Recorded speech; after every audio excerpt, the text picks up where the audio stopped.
The ambush and abandonment. Elena Vasquez wiped the sweat from her forehead as she completed the final calibration on Communication Relay Station Echo 7. The massive orbital platform hung in the darkness between two star systems, a critical link in humanity's deep space network. Her engineering team had been working for 6 hours straight, replacing damaged quantum transmitters and upgrading security protocols. "That should do it," Elena announced, closing the access panel with satisfaction. The 28-year-old marine engineer had built her reputation on solving impossible technical problems. Her small frame and quiet demeanor often fooled people into thinking she was just another technician. They were wrong. Elena had survived 3 major battles by turning broken equipment into life-saving tools. Sergeant Blake Morrison, the team leader, checked his chronometer. "Good work, Vasquez. We're ahead of schedule. Command will be pleased." Morrison was everything Elena wasn't: tall, loud, and eager for combat glory. He treated their engineering missions like stepping stones to real warfare. The rest of the team consisted of 4 other Marines: Rodriguez, Chen, Park, and Williams. They were competent soldiers but viewed Elena as excess baggage. To them, she was the quiet girl who fixed things while they did the real fighting. None of them understood that in space, engineering skills often determined who lived and who died. Elena secured her tools and began running diagnostics on the station's defensive systems. Something felt wrong. The energy readings showed unusual fluctuations in the outer sensors. She frowned, pulling up detailed scans of the surrounding space. "Sergeant Morrison," she called out, her voice carrying an edge of concern. "I'm detecting some anomalies in the sensor grid. Multiple contacts approaching from the Zilari Empire's territory." Morrison glanced at his tactical display dismissively. "Probably just debris or a merchant convoy. The Zilari don't operate in this sector." Elena's fingers danced across the control interface, analyzing the incoming signatures. Her blood ran cold as the computer confirmed her worst fears. "Sir, those aren't merchants. I'm reading military-grade shielding and weapons signatures. Zilari warships, at least 6 of them." The station's emergency alarms suddenly screamed to life, bathing everything in pulsing red light. The main communication console erupted with urgent transmissions from Central Command. "All stations, be advised. Zilari Empire forces have launched surprise attacks across 3 sectors.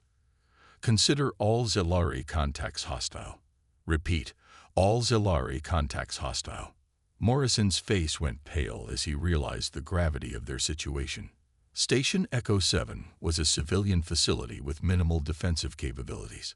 Against a full Zilari squadron, they had no chance in direct combat. "Everyone to the escape pods now," Morrison shouted, abandoning his position. The team rushed toward the evacuation bay, their training taking over despite the panic. Elena remained at her station, her hands working frantically to activate the emergency defense protocols. If the Zilari captured the communication relay, they could intercept all human military transmissions in the sector. Thousands of lives depended on preventing that outcome.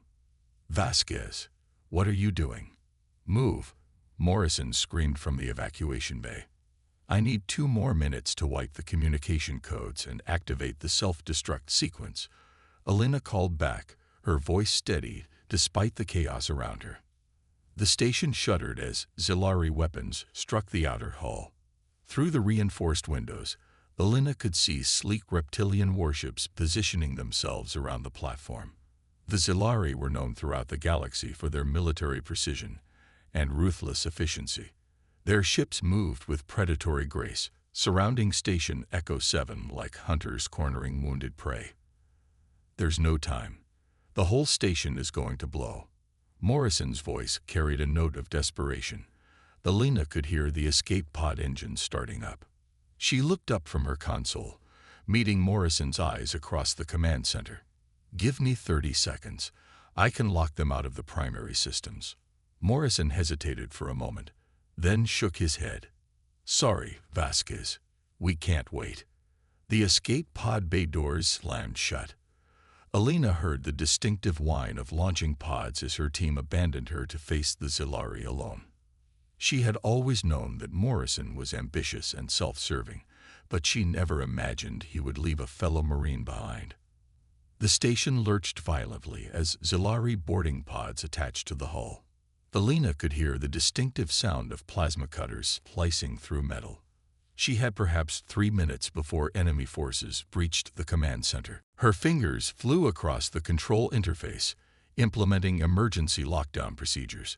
She managed to encrypt the communication databases and activate several security protocols before the first Zilari soldier burst through the access hatch. The alien was nearly 7 feet tall, covered in dark scales that seemed to absorb light. His reptilian eyes glowed with predatory intelligence as he assessed the command center. More soldiers poured through the breach, their advanced weapons sweeping the room for threats. Alina dove behind a control console as plasma bolts sizzled through the air. She could hear their guttural language as they communicated through some form of biological radio system. The Zilari were coordinating their assault with frightening efficiency. A plasma bolt struck the console she was hiding behind, showering her with sparks and superheated metal fragments. Alina felt a sharp pain in her side as shrapnel tore through her uniform. Blood began seeping through her fingers as she pressed her hand against the wound. Captain Thane Krolix entered the command center with the confidence of a seasoned predator. His ceremonial helmet, adorned with the battle honors of a dozen conquered worlds, marked him as one of the Zilari Empire's most successful commanders. His scales bore the distinctive scaring patterns that indicated decades of combat experience. "Scan for remaining humans," Krolix ordered in his species' harsh dialect. His tactical scanner swept the room, detecting Alina's heat signature behind the damaged console. 2 soldiers moved to flank her position while Krolix approached directly. Alina knew she had no chance in a firefight, but her engineering mind was already analyzing potential solutions. The station's power grid was still partially under her control, and several maintenance systems remained operational. "Human female, you will surrender immediately," Krolix announced in heavily accented standard. "Resistance will result in immediate termination." Alina slowly stood up, her hands visible, but her mind racing. She could see the disdain in the alien captain's eyes as he assessed her small frame and obvious injuries. Like most military commanders, Krolix judged threats based on size and obvious weapons.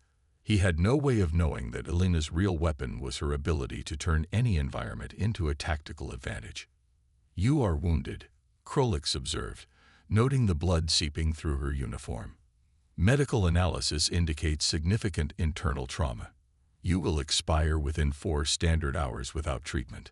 Alina remained silent, using the time to memorize the positions of his soldiers and identify potential weapons among the station's equipment. The Zilari had spread out to secure the command center, but they were focused on external threats. They didn't consider the station itself as a potential weapon. "Your species shows admirable courage," Krolix continued, his tone carrying a mixture of respect and dismissal. "But courage alone is insufficient against superior force. You cannot change the outcome of this engagement." Alina finally spoke, her voice calm despite the pain radiating from her wounds. "You're right about the outcome, but you're wrong about who's going to determine it." Krolix's scared features shifted into what might have been amusement. "Explain this statement, human engineer." Alina smiled despite the circumstances. The Zilari captain had just made his first tactical error by revealing he knew her specialty. That meant he had studied her personnel file, which also meant he understood the strategic importance of Station Echo 7. He wouldn't destroy the facility if he could capture it intact. "You need this station operational to intercept our communications," Alina said. "That means you can't use heavy weapons inside the command center. It also means you need someone who understands human technology to help you access our systems." Krolix nodded approvingly. "Your analysis is correct.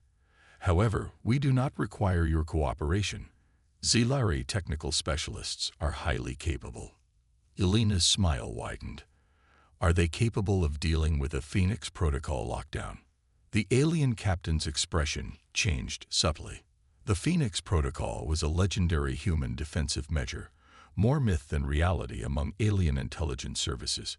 It supposedly turned captured human facilities into death traps for occupying forces. The Phoenix Protocol is theoretical, Krolik stated, but Alina could hear uncertainty in his voice. Alina began moving slowly toward a secondary control panel, her movements careful to avoid triggering the soldiers' defensive responses. You're about to find out how theoretical it really is. Krolik raised his weapon, but hesitated. If the human engineer was telling the truth about the Phoenix Protocol, killing her might doom his entire force. If she was bluffing, he could eliminate her at any time. The tactical situation required more information. You will remain in position, Krolik ordered. Any aggressive movement will result in immediate suppression fire. Alina stopped moving but kept her hand near the secondary controls. Her wounds were getting worse, and she could feel her strength beginning to fade. If she was going to turn the tables on her captors, she needed to act soon. The station's lights flickered as Alina's earlier sabotage began affecting secondary systems. Krolik's soldiers looked around nervously as unfamiliar warning sounds echoed through the command center. The Zilari were extremely disciplined, but they were also in an alien environment filled with unknown technologies. Alina realized this was her opportunity. The Zilari expected humans to fight like soldiers, using weapons and tactics they understood. They weren't prepared for an engineer who could weaponize the very structure they were trying to capture. Captain Krolik, Alina said quietly, you've made one critical mistake in your assessment of this situation. The alien commander's reptilian eyes focused on her with predatory intensity. Enlighten me, human. Alina's hand moved toward the emergency controls. You assumed I was the victim in this scenario. You're about to learn that sometimes the most dangerous human is the one everyone else left behind. The next few seconds would determine whether Alina Vasquez died as another casualty of war or lived to become something far more dangerous than any Zilari captain could imagine. The impossible victory. Alina's hand slammed down on the emergency controls before any of the Zilari soldiers could react. Instantly, the station's artificial gravity shifted to emergency mode, dropping to 30% of normal. The sudden change sent the unprepared aliens stumbling, their heavy combat gear becoming liabilities in the altered environment. Captain Krolik managed to maintain his footing, but his soldiers weren't as fortunate. Alina had spent years working in variable gravity conditions, and she used that experience to launch herself toward the main engineering console while the aliens struggled to adapt. Suppress the human, Krolik roared, but his soldiers were still adjusting their targeting systems to compensate for the gravity change. Alina reached the engineering station and began implementing protocols she had never expected to use outside of training simulations. Station Echo 7 had been built with multiple redundant systems, all of which could be repurposed by someone with sufficient knowledge and desperation. The first system she activated was the atmospheric recycling network. By reversing the airflow patterns and introducing trace amounts of nitrogen narcosis agents from the emergency medical supplies, she could create confusion and disorientation among the boarding parties. The effects wouldn't be immediately lethal, but they would degrade alien combat effectiveness. Krolik fired a plasma bolt that missed Alina by inches, the superheated energy scorching the metal beside her head. He was an excellent marksman, but the reduced gravity and Alina's erratic movements made her a difficult target. Your resistance is futile, Krolik announced, though Alina could hear frustration creeping into his voice. You delay the inevitable while weakening yourself with these efforts. Alina's fingers continued working across multiple control interfaces simultaneously. Her engineering training had taught her to multitask under extreme pressure, and she was now applying those skills in ways her instructors had never imagined. The second system she activated was the station's internal transit network. The maintenance pods that normally carried supplies between sections could be reprogrammed as kinetic weapons. Alina sent 3 pods racing through the corridors at maximum velocity, their collision courses calculated to disable key Zilari positions throughout the station. The impacts echoed through the hull as Alina's improvised missiles found their targets. She could hear shouts of alarm and confusion from other parts of the station as Krolix's soldiers tried to understand what was happening. Impressive adaptation, Krolix acknowledged, his respect for Alina's capabilities growing. However, you cannot maintain this level of system manipulation indefinitely. Your injuries will limit your effectiveness. Alina knew he was right. Blood loss was making her dizzy, and the pain in her side was becoming increasingly difficult to ignore. She needed to end this confrontation quickly, before her physical condition deteriorated further. She activated the third system, the station's experimental defense grid. Station Echo 7 had been equipped with prototype directed energy weapons for testing purposes.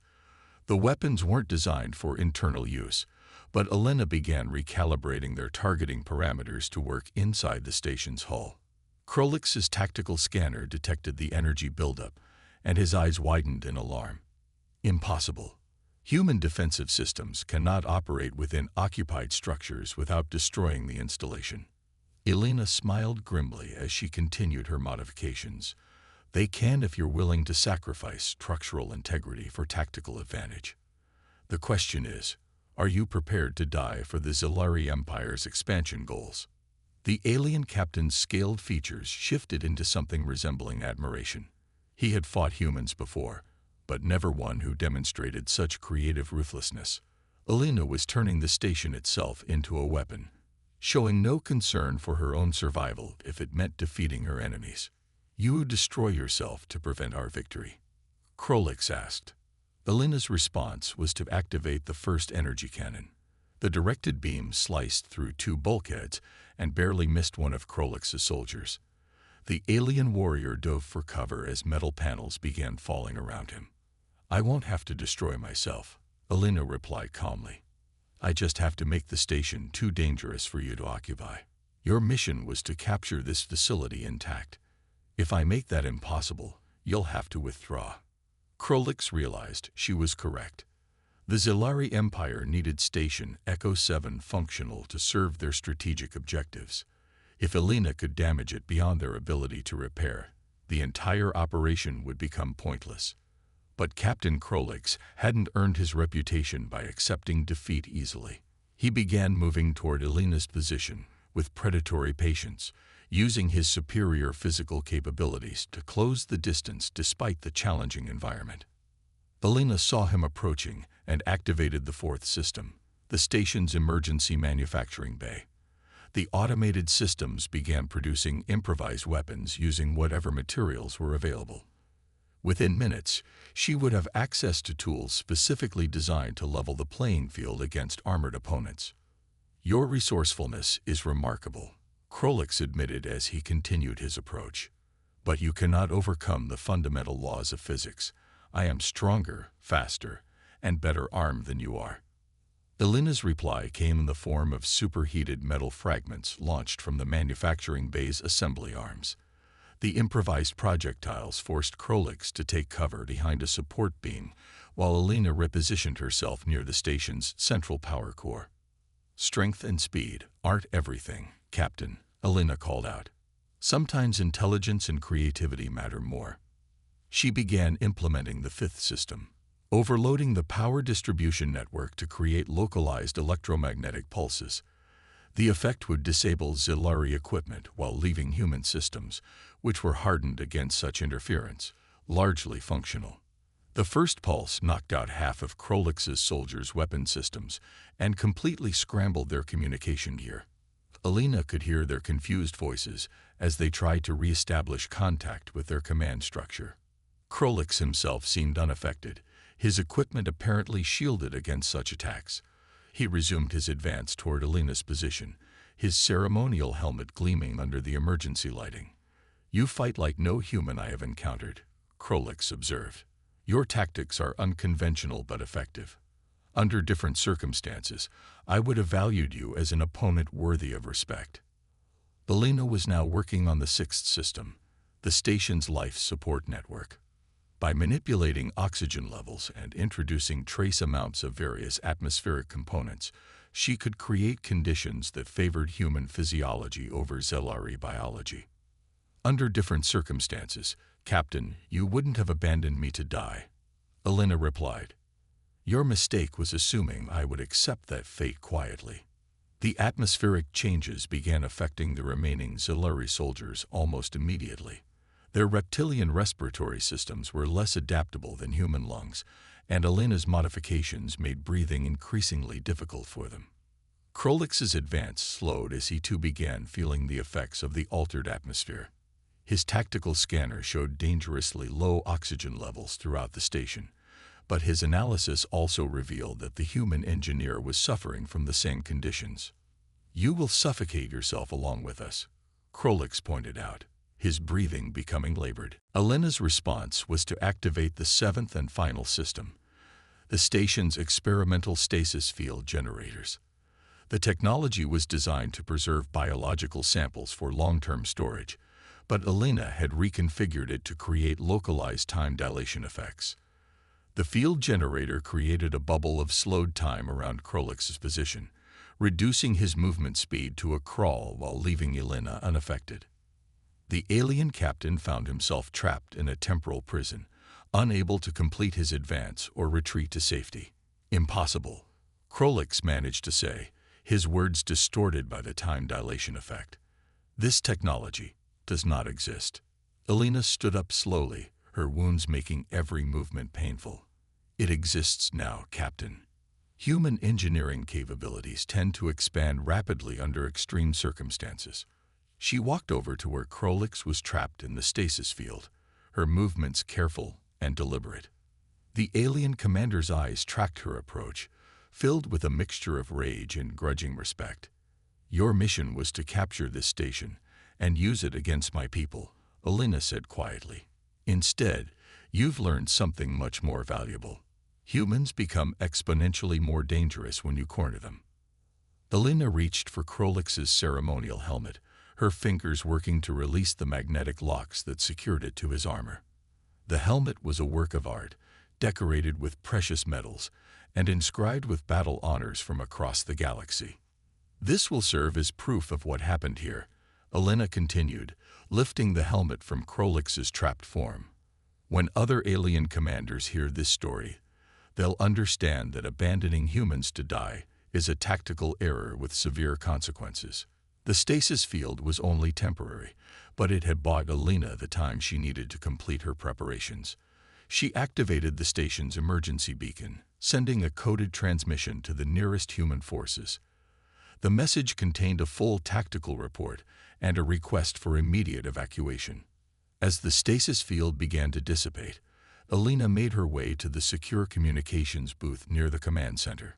Krolix would soon be free to resume his attack, but Elena had one final surprise prepared for him. She had programmed the station's self-destruct sequence with a 60-minute delay, long enough for human forces to extract her, but not enough time for the Zelari to complete their mission objectives. If Krolix tried to prevent her rescue, he would doom his entire force along with the station. You have won this engagement, Krolix admitted as he regained normal mobility. But the war continues. The Zelari Empire will remember this lesson. Elena nodded from inside the communications booth, Krolix's helmet cradled in her arms. I'm counting on it, Captain. The next time your people encounter humans, maybe they'll think twice before assuming we're helpless. The booth's emergency medical systems activated, providing Elena with pain relief and basic trauma care while she waited for extraction. Through the reinforced window, she could see Krolix gathering his remaining soldiers and preparing to withdraw from the station. 47 minutes later, human rescue ships arrived to find Station Echo 7 partially destroyed, but still functional. Elena was unconscious from blood loss but alive, clutching an alien helmet that would become one of the most famous trophies in human military history. The rescue team's medical officer worked frantically to stabilize Elena's condition, while their commanding officer examined the evidence of her impossible victory. 6 Zelari soldiers had been eliminated or incapacitated by a single wounded engineer using nothing but the station's own systems as weapons. How did she do it? The commander asked his technical specialist. The specialist studied the modified systems throughout the station, his expression filled with professional awe. She turned the entire installation into a weapon, sir. Every system, every component, every safety protocol was repurposed to serve her tactical objectives. I've never seen anything like it. Elena regained consciousness 3 days later in a military hospital, her wounds properly treated and her strength slowly returning. The first thing she saw was Krolix's ceremonial helmet sitting on the table beside her bed, polished and mounted as a formal trophy. The brass wanted to put it in a museum, her visitor explained. Elena recognized Commander Harrison, the sector intelligence chief. But I thought you should decide what happens to it. Elena studied the helmet thoughtfully. It represented more than just a personal victory. It was proof that human ingenuity could overcome seemingly impossible odds. More importantly, it was a warning to any alien species that might consider humanity an easy target. Send it back to the Zilari Empire, Elena said finally, along with a message explaining exactly how their invincible captain was defeated by an abandoned human engineer. Commander Harrison smiled approvingly. That should make for interesting reading in their military academies. Elena's stories spread throughout human space and beyond, becoming legend among both allies and enemies. The incident at Station Echo 7 fundamentally changed how alien civilizations viewed human capabilities, particularly their ability to adapt and improvise under extreme pressure. Years later, when Elena had been promoted to Chief Engineering Officer for the entire sector, she would sometimes look at the replica of Krolix's helmet in her office and remember the lesson she had learned that day. Humans are never more dangerous than when they have nothing left to lose and everything to gain by refusing to surrender. The galaxy had learned to fear human determination, but Elena knew the truth was even more frightening than the legend. Humans didn't just refuse to give up when cornered. They became creative, resourceful, and absolutely ruthless in their pursuit of victory. Captain Thane Krolix never forgot his encounter with Elena Vasquez. In the years that followed, he became one of the Zilari Empire's most vocal advocates for treating human forces with extreme caution.